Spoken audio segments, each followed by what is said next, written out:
Flores. Hi, Miss Lara. We appreciate you. Batiin nyo naman sila. Hello po, maraming salamat po sa mga pumunta. Pwede na po kayo umuwi. Kaya maraming salamat po. At sana supportahan niyo po ang presentation na to. So, aminat naman po kami hindi perfecto, pero proud po ako sa gawa ko. Ano yung pakiramdam mo? Finally, ma-adapt na siya and will be breathing new life into what you've created. Mixed emotion talaga.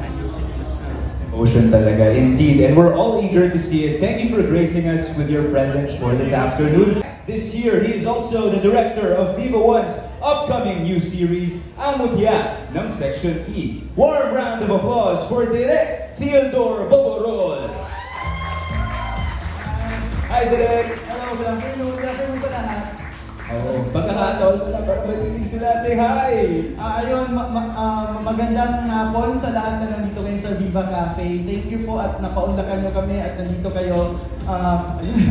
So many familiar faces, nandito kayo to support the cast reveal of Ang Mutya ng Section E. Direk, ang tindi. Coming off of the success of the very first installment to the University series, ay panibago na naman kami aabangan mula sa inyo po and from the rest of the cast. How does that feel and how are you ensuring that we're living up to that yet again? Ayun, so first I really feel grateful to Viva for again giving me this opportunity and blessing to direct another Wattpad series for them. So kumbaga, dun sa Reina ng Espanya, sobrang challenging yun kasi yun yung first original Wattpad adaptation nila and then ngayon binigyan nila ulit ako ng panibagong pagkakataon. So I'm happy, I feel blessed, but at the same time, I'm also feeling nervous kasi syempre, nakinig din naman kanina, 330 million reads. So, yun lang yung papangako ko na yung spirit at yung soul ng libro kung paano nagustuhan ng mga tao. We'll try to do our best na yun din yung makikita sa adaptation. Narinig niyo yun? He will do his best, we will all do our best. Pero sana, do your best as well in supporting us and do subscribe to Viva One already. Yeah, here, Andres, hi! Hello po. Yeah. Okay. Andres, nakakatuwa, no? Yung nakita namin kanina na the way makipag-bonding ka sa cast, no? O, medyo nag-loosen up ka na. Mas okay ka, mas comfortable ka. Dahil ba sa mas makukulit itong mga to? Or kaya mas lumalabas? Or kasi pag nandiyan yung dad and mom mo and your sister, parang hindi ka ganyan kakulit eh. Pero kanina, ang saya, lalo na yung hawak mo yung cake mo.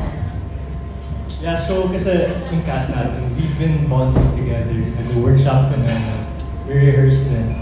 We do rehearsals together, so we've spent a couple of hours with each other already. Kaya para sa akin, I feel like we've all gotten a lot closer talaga. And even if we haven't started the taping, you can see the connection that we all have, and we're all really just good friends talaga.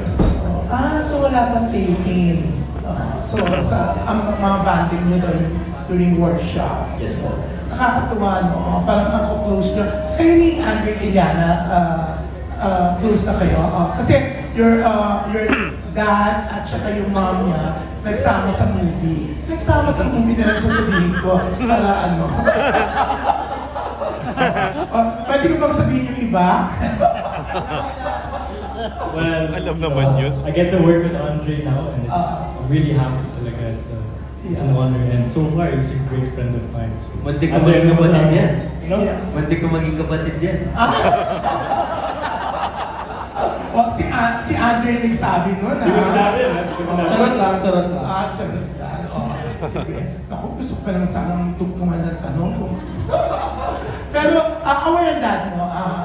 That Andre's part of the cast. And Andre, aware your mom? Aiko, aware sila na magkakasama kayo dito sa mutya ng Section E. Ikaw muna, Andre. Yes, aware naman po si Mommy nung nasabi ko po sa kanya. Anong reaction? Wala naman po, actually happy siya nung nabanggit ko ng mga co-work ko po si Andre. Ano pa ng kwento? Knowing your mom, may kinento siya. Wala naman wala. Wala. So, Andres, your dad knows that you're co-starring with Andre, the son of Aiko. Yun nga. So when I told my dad na I'm gonna work with Andre, anak ni Aiko, he was very excited kasi he knows, Tita Aiko, So, yan. So, Ang saya lang, no? Yung Saya mga po. dating magkakasama, kung di ko masabing magkakarelasyon, ang mga anak ko, friends na, wala ko sinabing magkakasama, okay? O, muntik lang. Yan, pero good luck, no? Parang ang saya-saya na itong mutya ng Section E, di ba? Hirap o kadali ang pag-assemble ng cast? Oh. Mahirap po. Kasi 16 boys. Parang kung Meteor Garden, 4 lang yung nambubuli kay Sunshine, di ba? Ito, 16. Kailangan namin maghanap ng 16 na lalaki na mambuli sa isang babae. So, medyo mahirap siya, pero ang masaya, ang ganda ng pagkasulat ni Lara, klarong-klaro yung definition ng bawat character. So, for me, sa audition process, ang ginawa ko, more than acting, kinikilala ko sila, anong personality mo, what do you do for fun, kasi doon ko nakikita kung saan character sila na babae.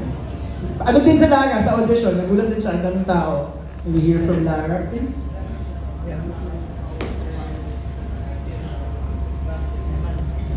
Kasi yung maghilig sa ano talaga, para sa akin kasi first impression talaga. So parang tinuro ko na kung sino yung tingin kong casting. Pero syempre may dialogue ako, diba? May script reading ako. So kaya nung hindi ko nakita yung hinahanap ko, parang napaka-question ako na baka nga hindi bagay sa kanya. Pero yung sinusulat mo to, Lara, hindi mo nakita na balang araw gagawin ganito at kung ganun man ay may mga naisip ka na? Hindi po, random lang talaga siya, napag-tripan ko lang po.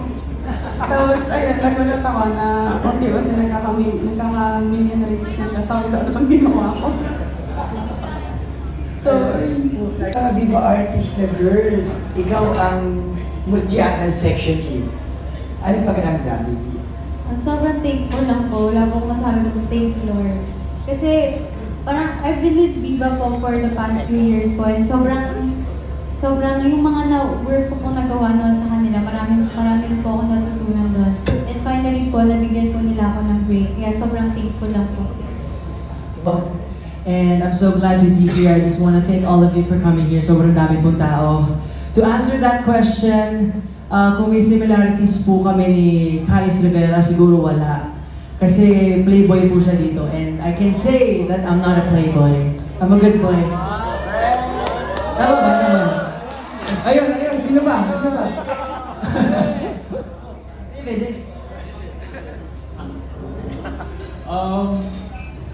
The only common thing I can say about my character is that at my age right now, I also would prefer peace talk. I'm not one for violence unless unless it's actually needed for self-defense. But being at the age of 17 or 18, I don't think I was as mature as Dave. So ayun po, right now it's just that. Any other takers? Yep. Ako po, sobrang natutuwa ako kasi parang napansin ko na super ka-ugali mo si Sian, as in super talaga. Like, sobrang kulit ko, tas, super ka. Oo nga. So yun, parang, basta makulit ako, ayun na yun. Sobra.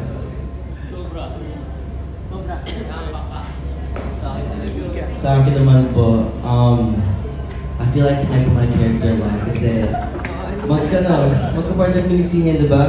Oy, Sian! Yeah! Ano ba? Ba't ka nandun? Bakit layo mo? Ba't nandito ka sa nandun? Di ba? So, yun. Alright. Pero ba bang gusto sumagot sa bahagi niyan? Anyone else? Do we Hello proceed? everyone, I'm Tigil Densus, training Felix. Siguro, pagkakaparehan namin ng character na to, parehas kaming may goal. Parehas kaming passionate sa goal namin. Ano ba?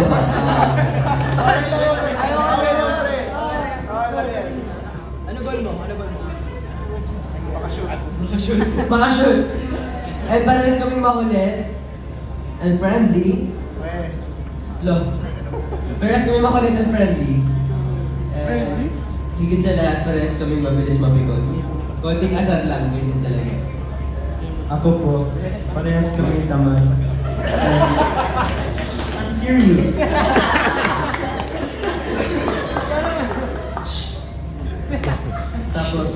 sensitive din po ako.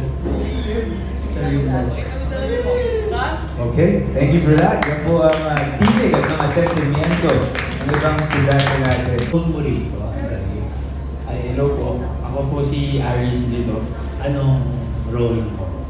Pinsan ko po si JJ. Tapos, jowa ko po si Ella.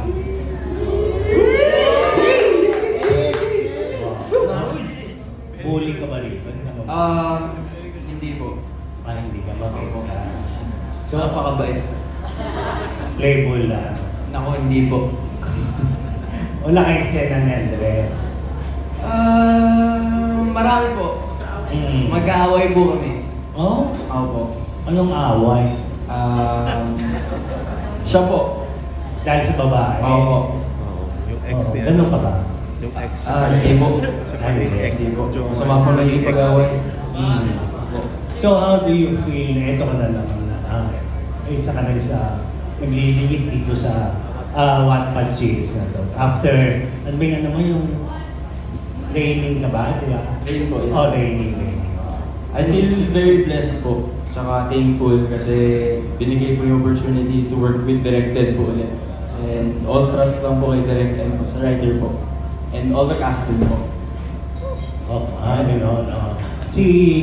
Tanong ko naman si girl, hindi ko memorize, sino siya. Heart po. So anong feeling mo? Isang Andre, kasi Andre, ano ba yan? Ano ba itong pangalan niya? Anong feeling mo? Isang Andre mo. Andre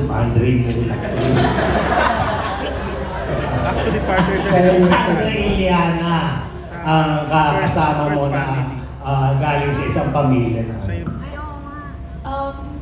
Really, at first po, na-intimidate po ako kasi he's one of, like Andres, Yeah. one of the known families, actors po talaga. Hindi ka ba marunong mag-Tagalog? Marunong naman po. Ganun. Sige, tuloy mo lang. Tagalog, please. Sorry. So, kinabahan po ako noon. Okay, But good. Pero, nung nag-workshop po kami, doon po kami nagkakilala ng gusto. Ni Andre. Hindi si Andres, okay. Ni Andre. Okay. Actually, Si Andres din.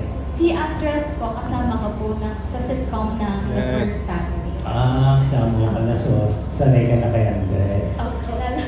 Gwapo ba si Andres? Opo, yes. Diba, Andres? Thank you. Because you were thrust into the limelight sa the first family, but that was with your parents and sister. Ito yung first na ikaw talaga, like you're separated from them. So parang launch mo talaga to into showbiz. How do you feel about it? At bakit, ano ba, ito ba yung talagang you like to like introduce yourself in public nga ganito yung material? Unang-una, so this is my second project, right? And I'm very grateful and blessed to be doing The First Family with my parents and my sister and the other great people in the cast. But overall, this project, when it first got pitched and when I heard about the cast, I was really, really excited, super excited actually, guys. I couldn't hide my smile talaga. As well, when Directed spoke to me, I felt relieved also because knowing that I get to work with such a great director on a show like this. And even the story, in Mutinang Section B, the fan base is so big and they just have a lot of support from the people, and I just wanted to, get to join that opportunity. Kung magaling ka na mag-Tagalog kayo na compared to the first time na you were launched. Ano yung naging preparation mo? Paano ka gumaling? And similar ba sa real Andres, yung as a student, yung character? Yung character, okay, unang-una, yung Tagalog ko, inaaral ko yan araw-araw talaga. Okay? Kahit sa bahay, and also working with my family din sa The First Family. Yung mga eksena natin, puro Filipino, diba? So, I really try to work on it every day, and I try to read more. And then, yan. Could you repeat the last part? Sorry. Character. How similar are you to? My character, yes. I would say I'm very similar in the sense na si Kiefer ay super loyal and protective for the people that he cares about. The section, people of the Section E. And for me, I feel I'm similar in the sense that I'm very loyal and protective to the people that I love the most and the people that I cherish, which is my family and my friends. So thank you. Sa tingin ko, hindi na po kami mahihirapan doon kasi, ayun nga, pakita nyo kanina, medyo close na po kami kasi po may mga pinagsamahan po kami mga workshops and meron din po kaming fight rehearsals and during those times po, nagkakaloko-lokohan na po kami and ayun, madali po kami naging comfortable sa isa't isa. Thank you po. Thank you po. And, Alright. Grab it. Sure, yeah. Ayun nga po, gaya ng sabi ni Ashton, hindi na po kami mahihirapan sa band namin lahat kasi sila lahat po tropa ko na eh. Dati pa nakakasama ko na sila Charles, sila Fern, pero ngayon nakasama na sila lahat sa workshops, sa fight rehearsals, and dami kong mga bagong tropa. Daming bagong tropa. Alright. Creation ko po, syempre binasa ko po yung libro para mas maintindihan ko po yung character at yung mga personality ni JJ. And bukod po doon, nag-acting workshops po kami para mas maging comfortable po kami sa isa't isa. And gano'n kayo ka-excited sa taping, pag-start ng taping? Ako kinakabahan po ako sa tape. Kinakabahan po ako, actually nag-memorize na nga po ako ng script eh. Pero magandang kaba naman po kasi gusto ko po ibigay yung best ko and sana po hindi ko po ma-disappoint sa direct. Andres, parang sabi nga karugtungan doon sa question ni MJ kanina, this will be your first project na kahiwalay yung family mo. What advice kung binigay sa iyo ni Aga and ni Shirley sa paggawa nitong series na to? The advice they gave me was more on just trust in yourself, be confident always, and really just believe in yourself talaga. That's the advice that they gave me. Ako naman, I don't really ask my parents for advice all the time. They let me try to figure things out on my own. That's when I make my mistakes, that's when I'll talk to them. So, yun po. Saan ka pinaka-excited na sa project na to? Compared dun sa ginawa mong project dun sa First Family? Well, they're both very exciting kasi kakaiba din. Kasi yung First Family ay sitcom, you know, it's all in the aspect of comedy. Kasi ito naman, mas may drama, you know, mas may kilig-kilig, you know. And so, it's definitely a lot different from what I'm doing. But I'm very excited to experience all of it because it's all very new to me as well. And I'll learn a lot. Thank you. Congratulations. For 6 months at kahuli-hulihan, 949 pesos in a year. This has been your orientation instructor, Boaz Mariano, thanking each and every one of you for attending. Class dismissed. Thank you so much.